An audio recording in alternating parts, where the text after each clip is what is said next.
my stationery friends. This is Marina with Studio Aquamarina, and today there will be an unboxing. Not any unboxing, it will be a fountain pen unboxing.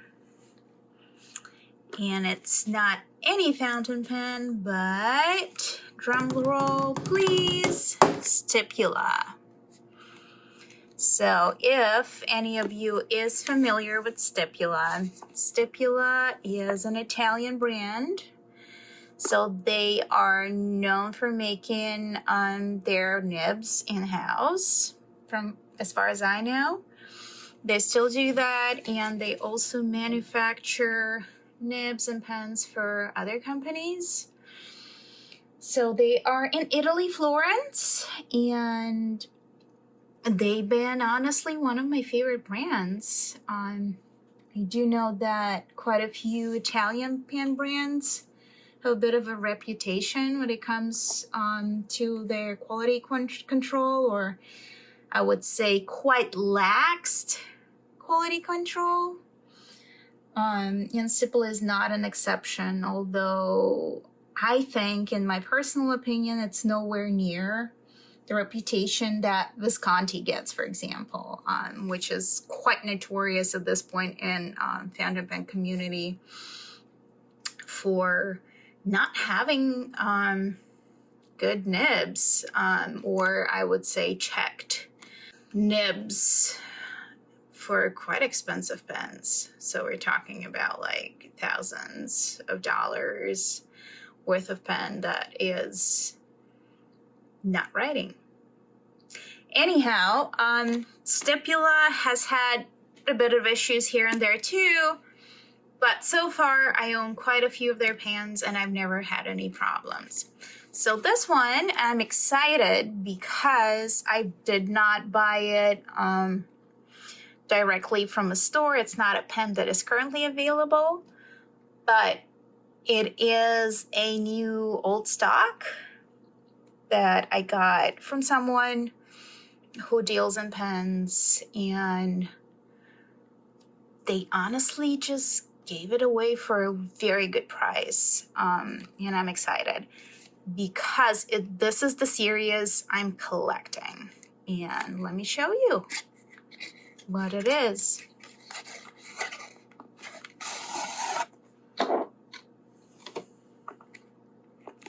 Very nice faux leather box here.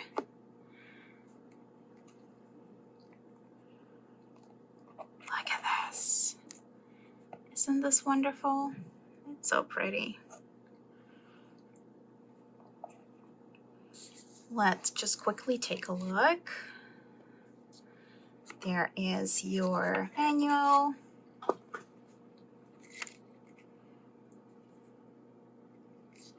Warranty and guide. So your standard stuff, and just keep it in here for safekeeping. All right. Isn't this pretty? Gives me a lot of those kind of fall vibes over here. What a pretty pen.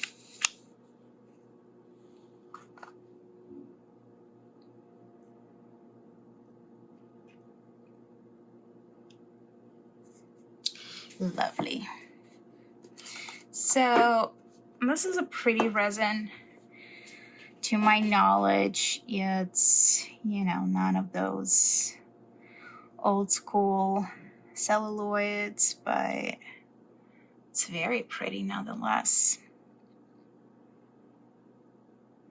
This one is called Agate, and let me show you, just for comparison, a couple of the gemstone series pens that I already have. I don't have all of them, but I am just very excited because I have a couple of other ones to show you. So this pretty one is Amethysta, and this one is a Rubino or Ruby. So these two have similar resin in different color, and all of them would have pretty stones right there in the clip too. There is one more, so these are the golden nibs, slightly different, same series, but slightly different pen size from like the regular, slightly cheaper version. But the quote-unquote cheaper version also had a few pens from the series. And so this one was the one I was able to get. That is lapis lazuli. So the clip would still have the stone in it. Just very exciting. The only difference, this would be the steel nib and like slight difference in shape. So caps, if you can see, and just slight difference in tapering and shape. But it does not bother me. They all are very pretty and belong together. So let's come back to this guy.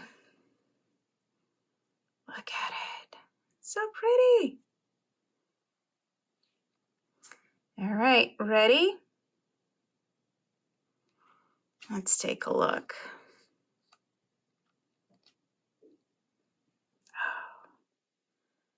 All right. What we have here. Oh, it's beautiful. So this is 18 karat gold, and I was only able to get this one in broad. So pretty, pretty pen. It's pretty much a standard converter pen. You cannot eyedrop it because of the metal parts, but it does not bother me. I believe you can definitely still get these secondhand. I'm not quite sure when they released the series. Probably somewhere beginning of 2000s, 2010 or something like that. But it's one of those that I kind of sort of gravitated towards. It looks like the nib size is about 5 or so. So let's see if it posts. It does very comfortably, which I do not always prefer, but I don't hate it. So here you go. It's a weighty pen. I'm not gonna weight it for you, but I think it's a pretty good weight to it. What I will do, I will ink it up. And drum roll, please. It'll be the Diamine ink. So this one is called Safari. I love it. It's one of my favorite greens out there. So if you're a green person, you might like it too. Otherwise, I'm sorry, you might not like it. But I do. And I'm gonna open it up right now. Swatch it before we're gonna ink it. Let's see. All right, as you might have noticed, I usually keep my papers right here. Yeah, all kinds of different papers that I use. I usually use a lot of hot pressed, either handmade paper or hot pressed, high quality watercolor artist grade paper. I do art, as you might know, so that's kind of the easiest for me. And so before we ink, I will swatch this wonderful ink for you. Once again, it's Diamine Safari. This was their 150th anniversary ink. So it's this exciting color. It's not very kind of wetted grass, but it's about like, I'd call it the color of slightly exposed to the sun grass. I find it pleasant. Some people might not, which is totally fine. We're all very different people. All right. That would be your swatch. There we go.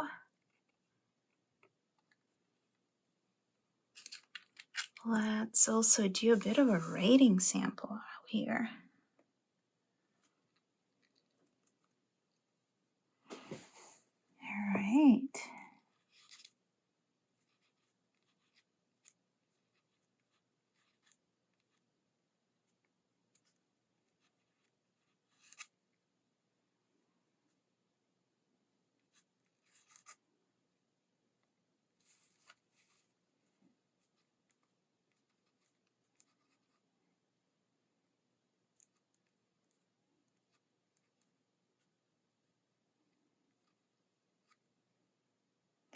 It's very lovely. So I think it's definitely not for everyone. I do not personally love it in every pen, but I think given that we have a bride on our hands, this might work for us. Let's see.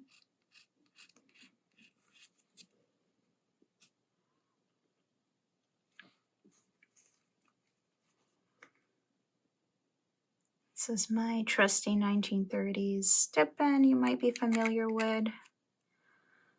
And now it's time to ink the beast. It's so pretty. All right, so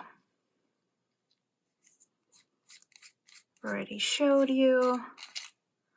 This is how it works. What I'm gonna do, I'm gonna keep it open for a little bit. I usually do that just to see how it feels the first time. And so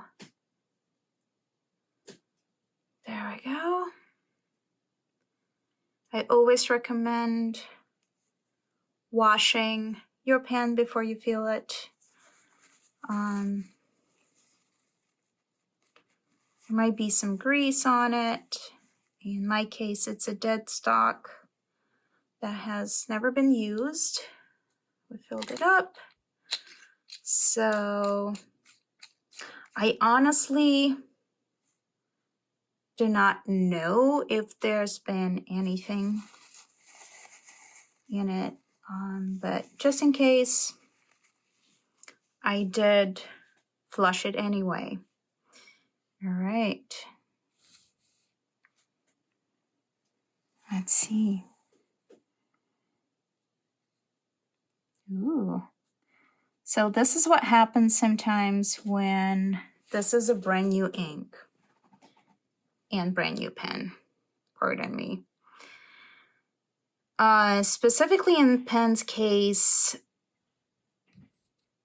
I sometimes have a bit of a hard start when it's a new pen, just totally normal. So what I do is I just dip it a little bit, the end of it,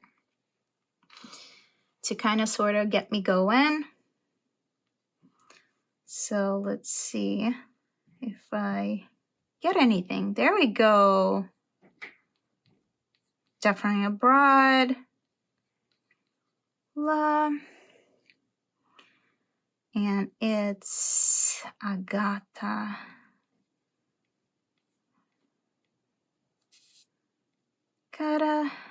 fountain pen. So beautiful. I'm very excited. I think this is gonna go really nicely together.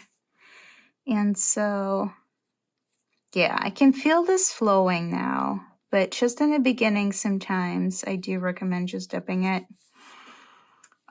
just to kind of start it up for yourself and not just like dry, right? Because it just is easier that way. Just make it easier for yourself. Anyhow, so this is my new old pen that someone had in storage for a while and didn't know what to do with. So I got it off them. If you watched this far and would just like to have a conversation about how to maybe look for pens online or in person when it comes to estate sales, or just like what to be on the lookout for, unexpected places where to find pens, etc., or just have any questions that I might be able to answer, as I do buy a lot of things secondhand, please let me know in the comment section. I would love to do that in the future video. And thank you for watching this far. Please like it, the video if it was helpful at all, if you didn't know about this series. And just leave me a comment. I'd like to say hi to you. All right, thank you and have a wonderful day.